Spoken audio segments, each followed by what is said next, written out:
Russia invaded Ukraine in February 2022, it assumed its mainland would remain untouchable. That illusion ended within 3 years. Ukraine, once reliant on borrowed artillery and Western aid, has transformed into a long-range precision power. The change was not accidental. It was the product of relentless adaptation, Western technology, and domestic innovation. By 2025, Ukraine's homegrown drone programs, some using 3D printed components and AI-guided navigation, turned a defensive force into a strike powerhouse able to reach deep into Russian territory. Russia's energy empire, once seen as its strategic armor, has become the most vulnerable flank. Western intelligence confirms that since 2024, Ukrainian drones and cruise missiles have repeatedly targeted oil refineries hundreds of kilometers inside Russia.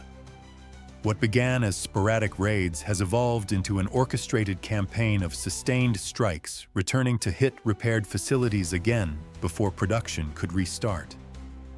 According to Reuters and Defense News, Ukraine's tactics mirror modern Western doctrines of attritional precision, not destroying one target once, but keeping entire systems paralyzed through cumulative damage. The results are unprecedented fires at Ryazan-Tuapse and Novoshakhtinsk refineries, black smoke over Samara and Omsk, and the forced shutdown of several smaller facilities, feeding Russia's western military districts. Ukrainian engineers now use a mix of Western-provided systems and domestically built drones with ranges exceeding 1,000 kilometers. Each strike not only destroys infrastructure, but ripples through Russia's logistics chains, slowing deliveries of jet fuel, diesel, and lubricants crucial for its ground forces. This new reach gives Ukraine something Moscow never expected: a tool of economic warfare.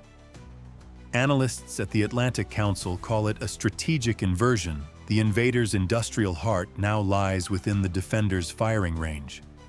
Yet with each refinery fire, a deeper question arises. Can Russia's vast energy network, already constrained by sanctions, survive a sustained technological war of attrition? Ukraine's leaders believe this pressure will do what frontline offensives could not: drain Moscow's capacity to fund the war. President Volodymyr Zelensky declared in mid-October 2025 that practically every day or two Russian oil refineries are being hit. Western observers note that his tone has shifted from defiance to deliberate systemic calculation. The battlefield may still be contested, but the economic front is tilting. As winter approaches, Ukraine's long-range transformation poses a question no strategist expected in 2022. Has the balance of deterrence between Kyiv and Moscow already flipped? Or will Russia, pressured but unbroken, find new ways to shield the arteries that fuel its war? In late October 2025, satellite images confirmed what analysts had long suspected: Ukraine had systematically disabled more than half of Russia's oil refining capacity. How did a nation under constant bombardment manage to strike so deeply into one of the world's largest energy networks? And what chain reaction did those explosions trigger inside Russia's economy? Ukraine's evolving strike doctrine now centers on repetition and timing. Instead of single symbolic raids, Kyiv's drones and cruise missiles return again and again to previously repaired refineries, ensuring downtime lasts for months. According to Reuters and Defense News, at least 26 facilities have suffered repeated damage since August 2025. This sustained pressure has kept an estimated 50% of Russia's refining output offline, forcing the Kremlin to reroute scarce fuel supplies across thousands of kilometers. Domino effect analysis. The destruction of one refinery no longer represents an isolated loss. It knocks over multiple logistical dominoes. When the Ryazan refinery burns, trains that once carried gasoline west must now travel from Omsk or Angarsk, consuming more diesel than they deliver. Delays cascade through rail networks already stretched by troop movements and sanctions-related shortages of replacement parts. Western observers at the International Energy Agency note that Russia's domestic fuel distribution has slowed by nearly 30% since midsummer, a figure unseen since the pandemic era. Opportunity cost? Perspective: each repair diverts skilled engineers, steel and turbine components away from other vital sectors, aviation, agriculture, and ammunition manufacturing. Because Western sanctions block access to critical machinery, Moscow must cannibalize parts from functioning plants to restore damaged ones. The result is a self-inflicted scarcity cycle.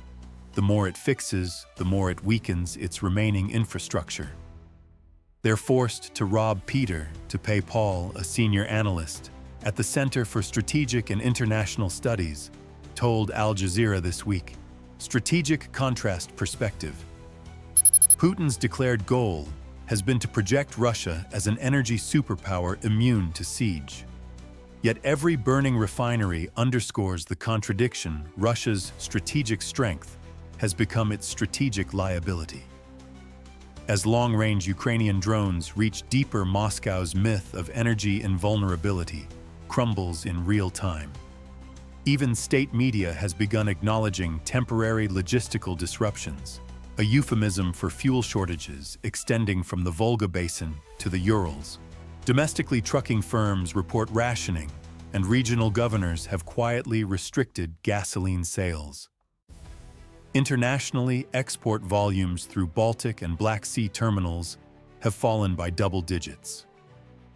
Western economists estimate that the cumulative cost of lost refining output, emergency transport, and insurance surcharges already exceeds $18 billion since August, a staggering figure for an economy expected to grow less than 1% this year.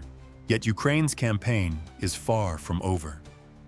Officials in Kyiv hint that newly developed Phoenix-class drones built with Western microchips and domestic AI guidance will extend operational range to beyond 1,200 kilometers before year's end. Each successful strike not only deepens Russia's financial wounds, but also tests NATO's broader strategy of containment. As energy analysts warn, the next wave won't just burn fuel, it will burn time. How long can Russia juggle repairs, sanctions, and war expenditures before one more hit sends the entire supply chain crashing down? By mid-October 2025, the numbers told a story of collapse. Russia's fuel shipments, once the lifeblood of its wartime economy, had sunk to levels not seen since the pandemic-stricken year 2020. What began as a string of refinery fires has turned into a nationwide energy paralysis. Could a few dozen drones truly erode the economic foundation of one of the world's largest hydrocarbon powers? According to Reuters and Bloomberg Energy Monitor, Russia's crude oil and refined fuel exports fell by more than 26% compared to the same period last year. September revenues dropped to roughly $13.3 billion, still immense, but down by over $200 million from August, and part of a three-month downward slide. The International Energy Agency attributes this directly to Ukraine's refinery strikes, estimating that persistent attacks have cut Russian crude processing by about 500,000 barrels per day. That single statistic encapsulates the domino effect analysis at work. Every refinery blaze ripples outward through storage terminals, rail depots, and export ports, reducing not only fuel supply, but also state revenue that funds the war itself. As Russia scrambles to patch its losses, opportunity cost analysis reveals the price of every repair. To rebuild refineries, the Kremlin must drain its sovereign wealth fund, redirecting billions once reserved for pensions, infrastructure, and defense procurement. The Financial Times reports that Moscow has quietly approved the transfer of nearly $7 billion from its national wealth fund to state energy firms, depriving other ministries of cash. Every ruble spent on welded pipelines or turbine replacements is a ruble not spent on missiles, housing subsidies, or frozen soldier wages. Economically, Russia is cannibalizing its future to prop up its past. The strategic contrast perspective makes the contradiction stark.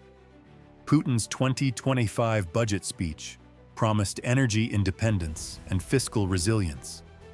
Yet within weeks, fuel rationing in 57 regions and collapsing export volumes revealed the opposite. Western analysts at the Atlantic Council now describe Russia as an energy empire at half power. Its pursuit of military dominance has undermined the very revenue engine meant to sustain it. From NATO's vantage point, this economic implosion is strategically decisive. A senior European defense official told DW that Ukraine has achieved with drones what sanctions alone could not: structural degradation of Russia's energy logistics. The alliance sees an opening. Each refinery outage delays Russia's ability to produce jet fuel and diesel, indirectly reducing its operational tempo on the battlefield. Still, uncertainty lingers.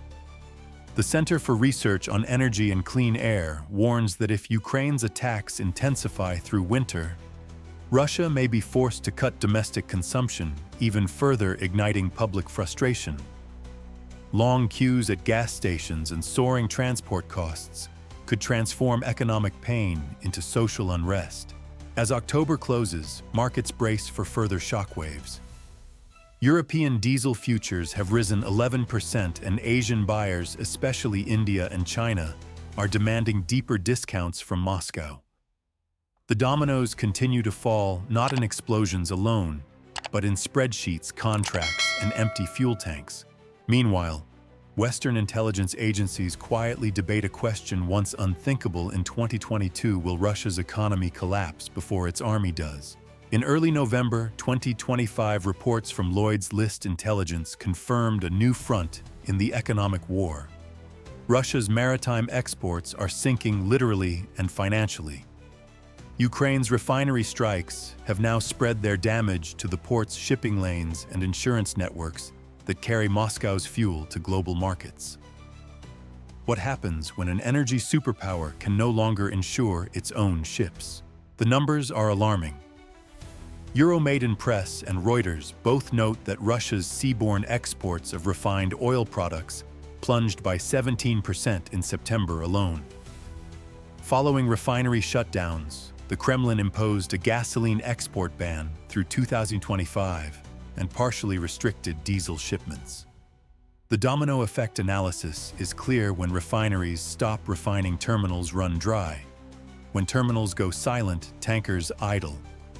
Each halted shipment reduces the rubles flowing into Moscow's treasury and erodes the logistical backbone that funds the war effort. But the damage doesn't stop at the port gates. Ukraine's drone strikes on Black Sea loading facilities in Novorossiysk and Tuapse have made insurers jittery. London and Greek underwriters, already pressured by Western sanctions, now charge record premiums, sometimes 400% higher than in 2024. Defense News reports that older Shadow Fleet vessels sailing under obscure flags are struggling to secure coverage at all. When insurance evaporates, shipping halts. When shipping halts, crude prices wobble. Here, opportunity cost analysis paints a grim picture. To keep exports moving, Moscow must offer steep discounts to India, China, and Turkey buyers who exploit Russia's limited options. Each discounted barrel may preserve a shipment, but drains vital income from other sectors. The Kremlin's choice is binary: sell cheap or not at all. Analysts at The Guardian estimate that shipping costs now consume nearly 1/3 of Russia's total revenue per barrel, 3 times pre-war levels. The trade-off is brutal. Every tanker that sails leaves less money for repairs, pensions, or military salaries. Then comes the strategic contrast perspective. Putin's grand narrative of Russia as the global energy stabilizer now clashes with reality.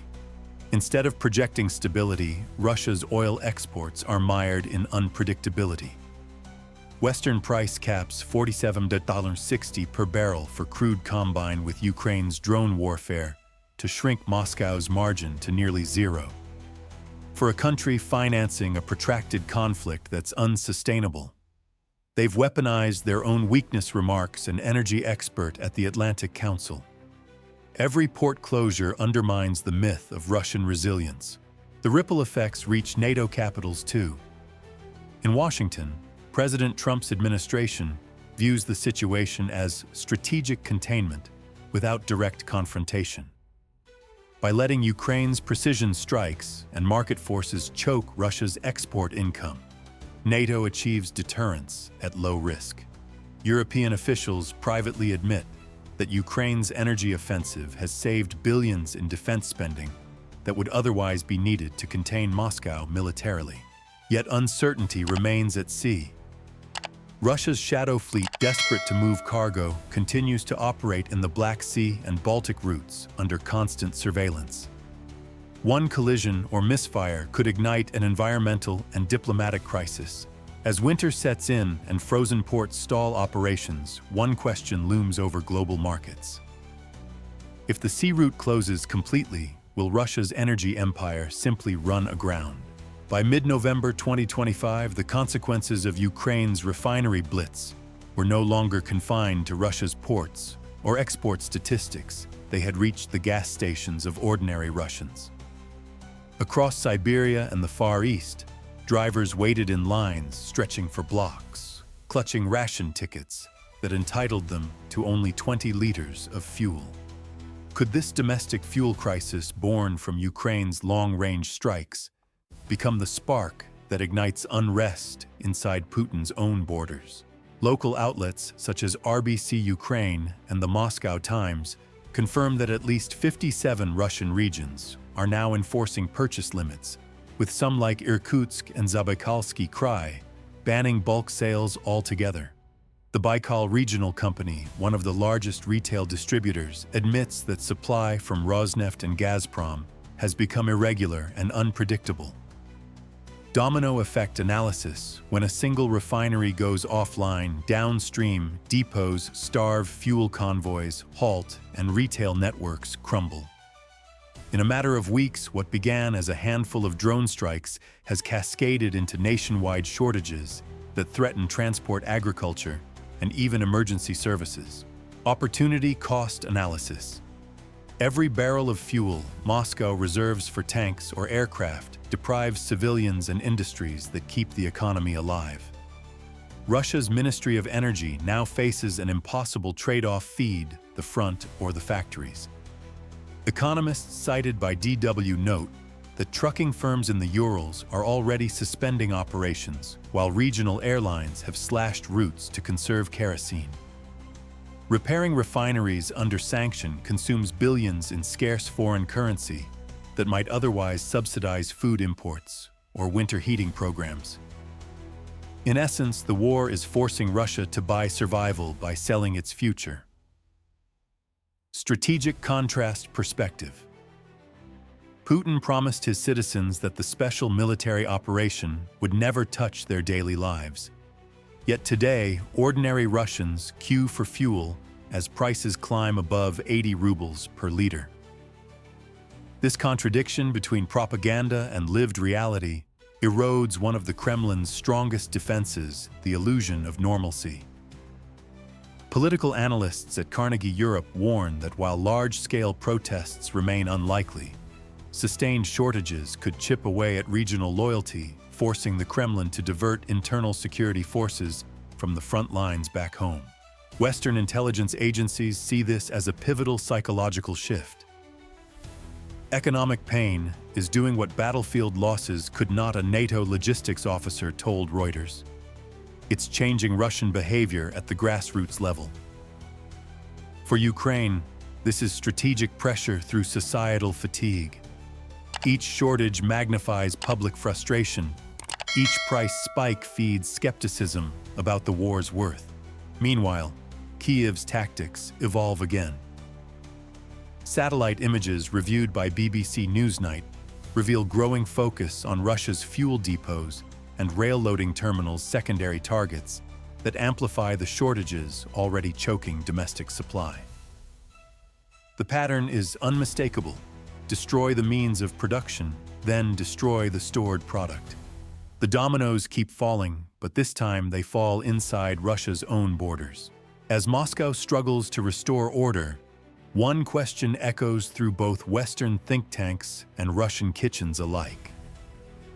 If citizens begin to feel the war in their wallets, how long before they start to question the man who promised they never would?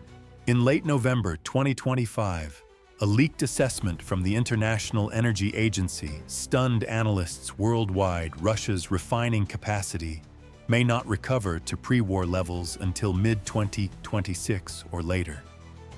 The revelation reinforced what Ukraine's strikes had already proven, that the war's decisive front now runs through the pipelines, not the trenches. Could the collapse of Russia's energy sector mark the beginning of a wider geopolitical shift? By now, Kyiv's drones no longer merely disrupt production. They reshape strategy. President Volodymyr Zelensky's October address vowed to respond to every long-range strike with one of our own, signaling a campaign of attrition designed to squeeze the Kremlin's finances until the guns fall silent. Western observers describe this as economic encirclement by precision. Each refinery destroyed depletes Moscow's revenue, weakens its currency, and shrinks its influence in global energy markets. Domino effect analysis. The chain of consequences now extends beyond Russia's borders. With 50% of refining capacity offline, exports to China and India have dropped sharply, forcing Asian refineries to seek alternate suppliers from the Persian Gulf. The result: global diesel prices have risen 12% since September, according to Bloomberg Energy Monitor. In Europe, NATO logistics planners scramble to manage the ripple effects on fuel reserves and transport costs for their own militaries stationed near Ukraine. Opportunity cost analysis faced with plunging tax revenues. Moscow announced a VAT hike from 20% to 22%, effectively transferring the cost of war to its citizens. Economists at The Guardian calculate that the increase will extract an additional $22 billion from consumers, a move designed to patch defense shortfalls caused by Ukraine's strikes. Each ruble collected eases fiscal strain but stokes public anger. Meanwhile, infrastructure projects and regional subsidies have been quietly frozen. The Kremlin's choice is stark: defend the war or defend the home front, but not both. Strategic contrast perspective. Putin's long-standing vision of Russia as a resilient fortress economy stands exposed. What was meant to symbolize self-sufficiency, its vast energy grid has become the very mechanism of vulnerability. NATO analysts compare it to the Soviet Union's late 1980s dilemma: vast resources yet collapsing logistics. President Trump's administration, while avoiding direct intervention, quietly frames Ukraine's campaign as proof that precision economics can achieve deterrence where sanctions once faltered. The Pentagon's 2025 strategic report calls it a model of asymmetric resilience, implying that smaller nations armed with technology and intelligence can now dismantle major powers without crossing NATO's red lines. Western think tanks are already projecting outcomes. The Atlantic Council foresees that if Ukraine maintains its current operational tempo into 2026, Russia will be forced to rely almost entirely on crude exports, low-margin, price-capped, and logistically fragile. That structural dependence, experts warn, could erase a decade of Russian economic growth. And if the Kremlin cannot reverse it, internal political friction may follow. Yet amid this collapse, uncertainty persists. How far will Ukraine push its strategy before it risks overstretch? And can Russia innovate quickly enough, perhaps with Chinese technical aid, to stem the bleeding? For now, the war's most powerful weapon is neither missile nor tank, but the quiet arithmetic of deprivation. As winter hardens and energy markets convulse, one final question grips Western policymakers. If the refinery fires continue to burn, could the echo of this economic war reshape the balance of global power for generations?